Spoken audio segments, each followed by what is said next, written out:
a couple of weeks ago having no concerns with the passing game. And I think you said kind of that it's there when you need it. Looking back at yesterday's game, I think it would be fair to say that you needed it yesterday and it wasn't always there. So why, in your mind, was that the case? If I can go back in the game, I would have threw the ball a little earlier more. I felt like that was the thing we had going for us early in the game, and not we fell behind the chains in the run game early in the game.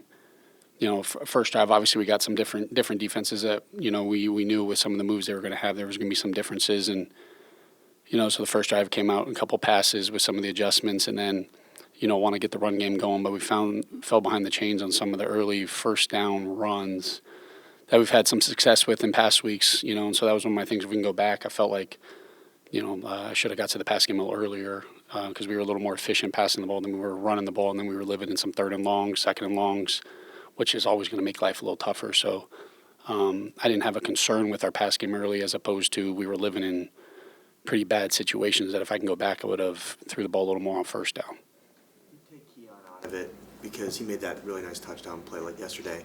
Elijah and Curtis, a lot of people were clamoring at the trade deadline for speed on the outside, but those two guys, at some points in their career have been really good vertical threats on the outside. Is there a way to maybe unlock that in what you guys do? Yeah, look, at the end of the day, when we play like we played, I got to be better, right? Like I'm not going to point the fingers at anybody else. If when we have that type of performance, it falls solely on me. And if guys aren't getting involved in ways that they probably should, again, that's strictly on me. And so it's something that as a staff we continue to look at and try to find ways. And each game's going to be different, and we know that we're going to find different ways to win football games. And we knew the kind of game that was going to be played, and we didn't execute, and we didn't execute at a high level, and we dug ourselves early and opportunities to push the ball or utilize some of those speed, some of those opportunities obviously didn't get to or I haven't gotten to, and so I got to continue to do a better job to get those guys involved. What is your level of concern, disappointment that it seems from our view that some of these issues that seem resolved to per se reemerge from that Atlanta-New England stretch? Yeah, I mean, look, it's throughout the season. There's going to be obviously the highs and lows, and you hope that those things don't. At the end of the day, right now we're chasing consistency, and every game counts the same in the NFL, and our approach, our mindset. They're nameless, faceless opponents, and every week it counts the same on the record, is the same, and not to say that guys' approaches are different, but the records mean absolutely nothing. We got to earn it every week, and our standard that we hold ourselves to. We didn't play to yesterday, and ultimately it results in a loss. And we speak about the process, but at the end of the day, the result, we work everything we do to go 1-0, and we didn't do what we had to do yesterday. And so I got to do a better job, and it always starts at the top. And if it's not getting it done, I'm not doing a good enough job. What do you make of just the number of third down sacks that you guys have taken up to this point in the season? Yeah, no, I think that's a product of living in third and longs. You play dynamic pass rushes, and I think every sack is not always just on the offensive line. Every sack is not just on a quarterback. It coincides. There's a little bit of everything. Some of it is communication. Some of it is getting to some checks. Some of it is getting open. Some of it is, just all being on the same page. And so there hasn't been a common denominator of like, hey, this is why we're getting sacks. But when you're living in third and long situations, you're not necessarily two-dimensional, and so it allows teams with good pass rushers and to be able to pin their ears back. And we got to do everything we can to stay out of those situations. And yesterday was running the ball, was getting us behind the chains. Past games, it's been passing the ball, getting us behind the chains, and so we got to continue to do a better job of staying in two-dimensional situations, so we're not allowing them in those situations. Maybe one of the things, when I look at numbers, I don't know, this could be wrong or right, but it looks like teams are playing a lot more zone against you this year. Maybe keeping eyes on Josh in those situations. Yeah. Could be the reason why. That's what I'm hypothesizing. But I'm interested in, without going into strategy, is there a difference for you between a receiver and how he can get open versus zone and man? Like, is it just a receiver can get open, or is that a skill set? You know what I mean? Like, when teams want to play you a certain way and understanding the feel for that. Yeah, I think there's a lot of different. there's a type of routes against man. Some give them freedom to be able to do different type of release plans. Some it has to be an outside release. There is some teams play zone, some teams play like a match zone that can feel like man coverage, but depending on the release of the stem or the release of the running back, it could play out like man, it could play out like zone. Some of it is, like I said, scheme. Yeah, we haven't got a lot of man this year. We generally speaking, we don't. And some of that might be because of Josh, and every game we go into, we make sure that we have man checks and we have alerts, and sometimes we'll start with man beaters, sometimes we'll finish with man beaters, so to try to keep teams off beat with that. But there's a lot of different release patterns and plays necessarily for wide receivers. I think, yes, is there a skill set at the top of the route, being able to, the nuances of working it, or is there a different type of release patterns versus, how certain corners play. Every corner is going to play differently, and how am I going to run a slant versus this guy as opposed to this guy and this guy. And so there's a lot of different elements that go with it. But I think there's a difference, and there's a difference in play calls, right? It's not just on the player; it's also on the plays. If, like I said before, if we're running a play that is a man play, is a zone answer, and you get man coverage, is it the receiver's fault? And there's some nuances. And if we're running a man beater in a zone concept, it's like, hey, it's a runaway, but it's zone. So is he getting open? Is it access? So I think it coincides. It's just as much on me as it is, us finding ways of getting to the right checks and the alerts. But I think there's a difference. Long-winded. Josh Allen and him becoming this all-world player, MVP, you're the offensive coordinator, you're the guy in that room that is in control of all that. What's it like to have hard conversations with him when he doesn't have a good game? Because he came out yesterday and put all of that on him, that he didn't play well. He had a couple turnovers. He might have missed some guys. Where do you feel like you're at in your process and having those harder conversations with him and that whole dynamic? Yeah, I mean, look, we speak in truth and honesty, and we both hold each other to the same accountability. I said the exact same thing. The way that he felt is how I felt. Not necessarily for his play, but when things don't go well as an offense, right? I tell guys all the time, when we have success, it's about them, and when we don't, it's about me. And I can live with that. That's the shoulders that I bear. That's the responsibility as an offensive coordinator. Now, with that, when things, not necessarily just for Josh or for other guys, when things aren't to the standard, we have those conversations. And as long as you speak in truth and they know that you're in it for their best interest, you can have the honest conversations and be able to speak, put it out there, ask for feedback, and kind of keep it rolling. But I think there's one thing players do in this world, and just humans, they can tell when people are BSing with them or not speaking the truth, and all they want is the truth and find ways to have a solution with it, not just, hey, you weren't good. It's like, hey, what can we do about it? And when we have the greatest player, and he has the highest standard of himself, and I never want to see him in that mood after a game, right? And so I got to do everything I can so that he's not in that position after a game. So that's where I got to do better. What is that communication like between you and Josh when it's like going back over how a game was called, the plays you called? Did he like them? Did he not like them? Like, how do you guys go over that? I think we do it in a couple different stages. After the game, we just try to get the raw thoughts. Like, hey, what did you think? Sometimes you have a feel. I'm up in the box, right? I see everything kind of slowed down. There's sometimes I see from a coverage, and it's like, hey, why did the ball not go there? Well, I didn't see that. A DN might have stunned it, and his vision was blocked. Got it. Or sometimes. He's out there and he's seeing something, and he saw a technique of a corner and got to a check, and it's like, cool, I didn't see that. So I think some of it is both on the sidelines, just our communication, just seeing it the same way, and then after the game, the raw thoughts, and then we watch the tape, and then we come in and sit and talk about him individually, and then as as an offense and directions that we can go.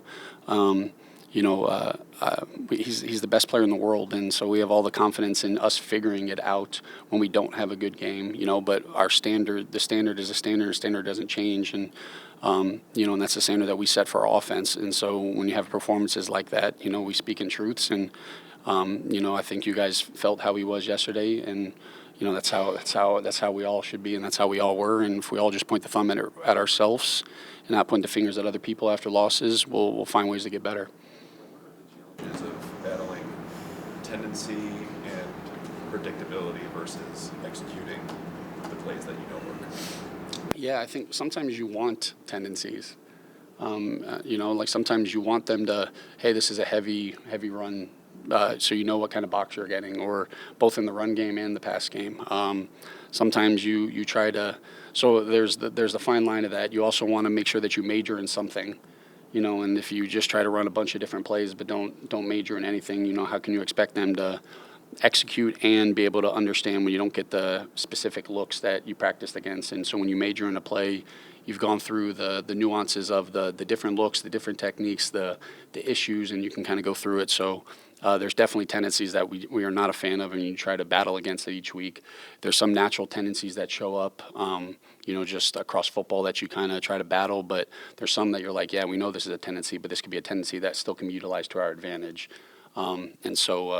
But at the end of the day, my favorite saying, the execution is everything. So if we're trying to battle a tendency and beat a tendency, but we can't execute it, then are we actually helping that tendency? And so, that's, I'm not sure I answered the question, but that's what we're kind of always kind of looking at. We look at everything. We look at all the self-scouts, and, sometimes we go into a game and have a vision of, hey, some things that we want to change, some tendencies, but sometimes you can't call all the plays or, the way the flow of the game, yesterday specifically. And,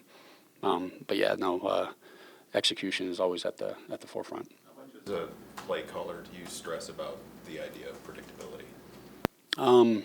Like I said, there's some elements where you want predictability. It's I don't, not the whole game. There's a time and place when it's like, hey, we know what we're running, we know what we're running, and we still need to be able to execute. There's a time and a place where it's like, we want you to think that we're running this because we ran it a lot, and now we're setting up the naked or the play action off of it. There's sometimes it's like, hey, this is just a core concept that we do, and we know our answers. In the past game, it's like, hey, we run this play a lot, and it's good. If it's not there, we get to this next read, and then so it's, I think we all have a tendency that we could try to reinvent the wheel, and we have a different game plan every week, as opposed to, hey, what do our guys know? How can we find different ways to get to the same place? Yeah, on that note, is that like on the 4th and 1? It seemed like they had a good plan to kind of defend what they just saw last week, maybe. Yeah. And then Josh went to his maybe second read, but can you kind of walk us through that play? Yeah.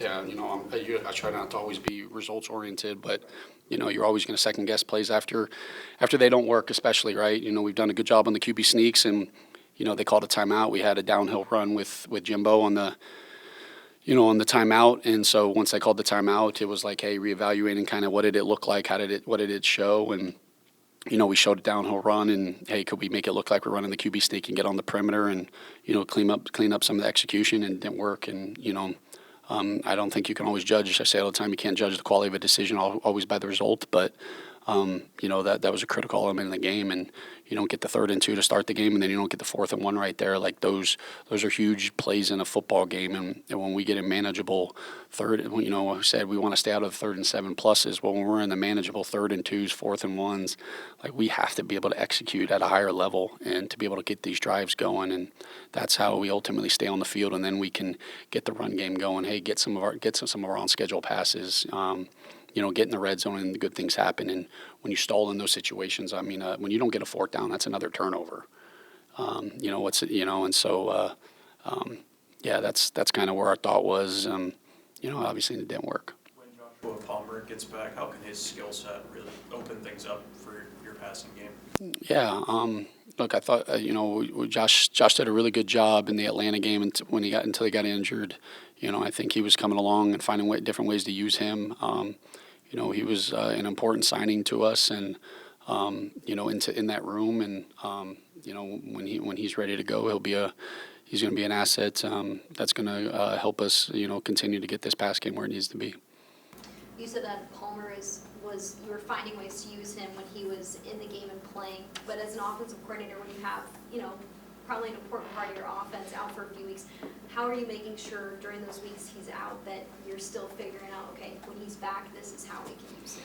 Yeah, I think, we have the right type of character and guys of them, when they're not out, are they still you can't just get away for however many weeks it was and not be into the game plan and be ready to go. Even if you're not playing, you have to still train your mind and still put yourself in those positions. And, but I believe as an offense staff, we kind of know his skill set and how he can be utilized. And,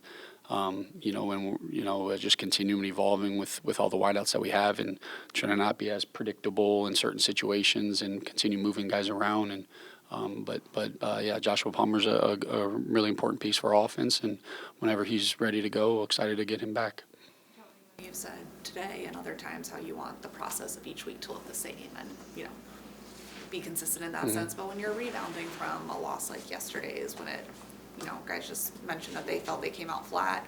Is there anything you do differently, either yourself or with players, just to rebound in a sense from a loss like that?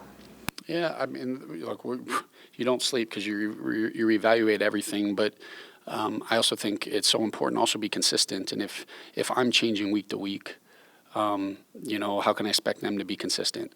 Now, with that said, for us to come out like that, we can't ride the wave of. So I always have to look at myself and say, hey, was my process, and it could have been nothing. That's what you go through. But was my process the same this week? Did they feel the same energy and the approach and the urgency of every game is the exact same and their name was faceless because we didn't come out with the same energy that we did, the previous 2 weeks coming off the bye. And it seemed like yesterday there was a little bit of, and it can't be that. That's too good of a defense to go against. And so, I'm like I said, I'm always going to look at myself first.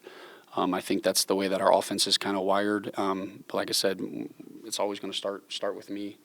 And so I think we'll look at everything that we got to do. But I also think there's a huge element of making sure that, hey, through the wins and through the losses, that there's a consistent message.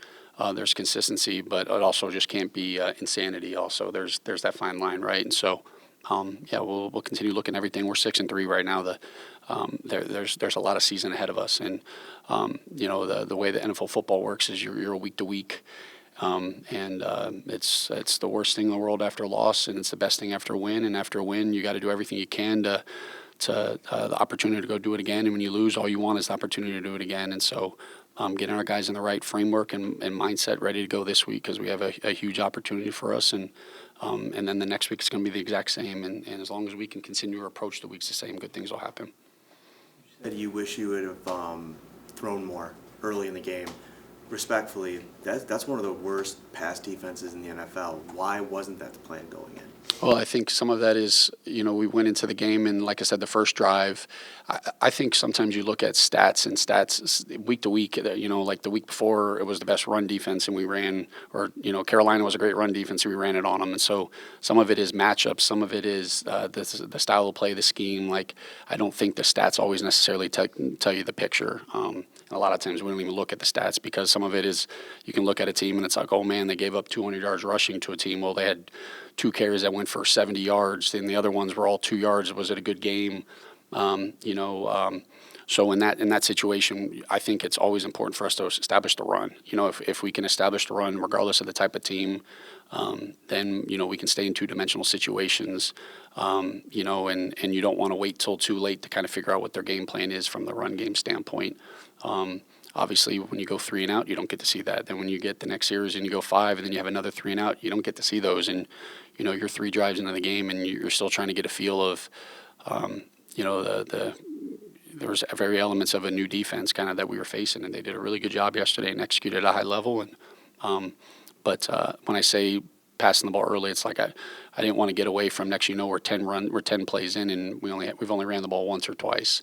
And I think it's important, for us to be able to establish the run and get Jimbo going.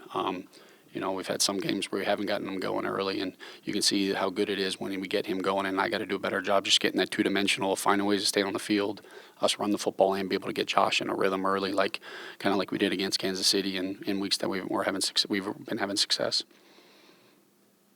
Awesome. Thank you, guys.